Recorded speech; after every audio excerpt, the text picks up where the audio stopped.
On the evening of August 15, 1971, U.S. President Richard Nixon went on live television and delivered an 18-minute speech.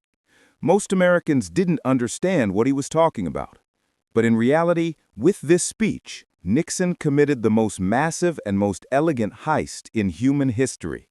He took people's gold away from them, leaving them with paper bills, and those bills rapidly began losing their value. People listened to his speech, but most didn't even realize what had happened. When Nixon finished his speech, the world changed forever, and millions of Americans began rapidly growing poorer. To understand what exactly Nixon stole, imagine the economy of the 1960s. At that time, every dollar was backed by gold. Literally, this meant you could walk into any bank and exchange a $100 bill for approximately 3 ounces of gold. The government couldn't just turn on the printing press and print $1 billion. No gold, no new money. The system worked simply. Want to print $100? Show gold worth $100. All the world's currencies were pegged to the dollar, and the dollar to gold at a rate of $35 per ounce. This meant real stability. Your grandfather could set aside $1,000 in 1950 and know that 20 years later they would be worth roughly the same, because behind that money stood real gold. The gold standard protected people from saving's main enemy, inflation. Governments couldn't print money to finance wars or social programs. They were limited by real resources.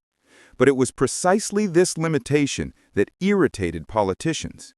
In the midst of World War II, at the initiative of the U.S. and Great Britain, representatives from 44 countries gathered in the small town of Bretton Woods.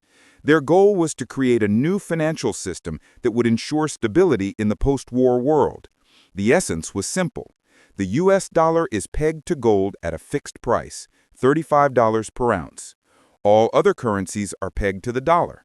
The entire world uses dollars for international trade, and the U.S. guarantees that every dollar can be exchanged for gold. This creates trust. Inflation is minimal. People and states are confident that paper money has real value. At that moment, the United States owned the world's largest gold reserves, more than 20,000 tons, which comprised roughly 2/3 of the entire world's gold supply. Other countries trusted the U.S. because America emerged from World War II as the economically strongest power, while Europe lay in ruins. The U.S. had no competitors at the time. This seemed reasonable, but this system contained a deadly trap. The U.S. received a unique privilege. They could print the world's money, and the temptation to abuse this power proved too great. Already in the 1950s to 60s, America began spending dollars like a drunken sailor. The Korean War, the space program, the Vietnam War, the Marshall Plan for Europe, everything required money. President Lyndon Johnson accelerated the printing press even more.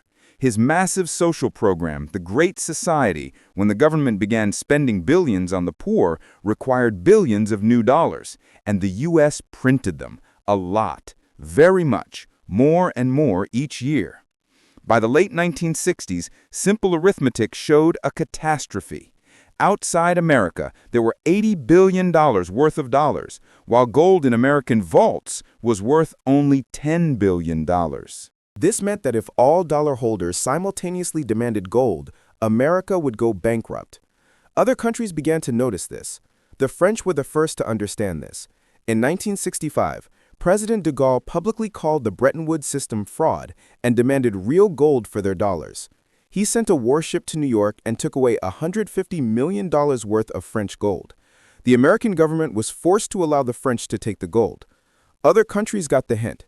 Following France, West Germany, Switzerland, and the Netherlands began active exchanges, each demanding to return part of their dollar reserves in the form of gold. Gold flowed out of American vaults like a river. U.S. reserves rapidly melted away. Already in the early 1970s, the volume of dollars in the world significantly exceeded America's gold reserves. Trust in the system was shaking, and it seemed America was about to go bankrupt. By the summer of 1971, the situation had become critical. European bankers openly spoke about the dollar's collapse. Panic reigned in the White House. Treasury Secretary John Connally reported to Nixon, Mr. President, at current rates of gold outflow, our reserves will be exhausted in a year and a half. We have two choices: either bankrupt the country or change the rules of the game for the entire planet. Nixon understood any decision would be catastrophic. Continuing to exchange dollars for gold meant inevitable bankruptcy. Stopping the exchange meant breaking promises made to the entire world. But there was no choice. The American elite preferred to deceive the planet rather than admit their insolvency. August 15, 1971, Sunday, 9 p.m. Americans are watching television at home. Suddenly, the president appears on air. Nixon looks calm and confident. He speaks about protecting the American economy from international monetary speculators. He accuses other countries of unfair competition. And then he utters the phrase that turned the world economy upside down. I have directed Secretary Conley to suspend temporarily the convertibility of the dollar into gold. The key word, temporarily. But behind the scenes, economists understood America would never return to the gold standard. This temporarily has lasted 53 years now. Nixon didn't tell the truth. He didn't admit that America simply couldn't fulfill its obligations because there was almost no gold left. Instead, he blamed the entire world for attacking the dollar. Nixon's speech shocked governments of other world countries. For them, this was real robbery. They had entrusted their savings to the U.S. under the guarantee of gold backing. And America responded, "Sorry, there will be no gold. Keep the paper bills." The president of France called Nixon's decision a monetary Pearl Harbor. The German chancellor declared that the U.S. had destroyed the foundations of international trust.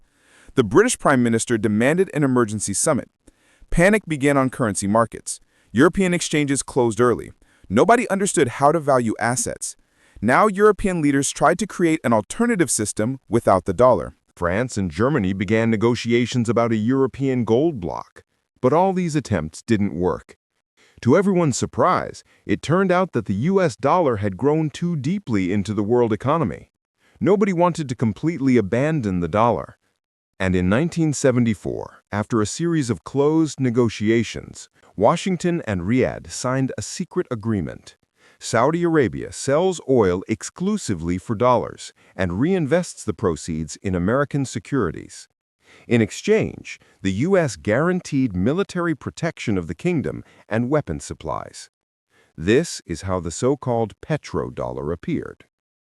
Soon, other OPEC countries joined this agreement, which effectively established the dollar as the mandatory currency for world oil trade and created permanent and stable demand for American currency. This is how the U.S. government found a way to strengthen the dollar.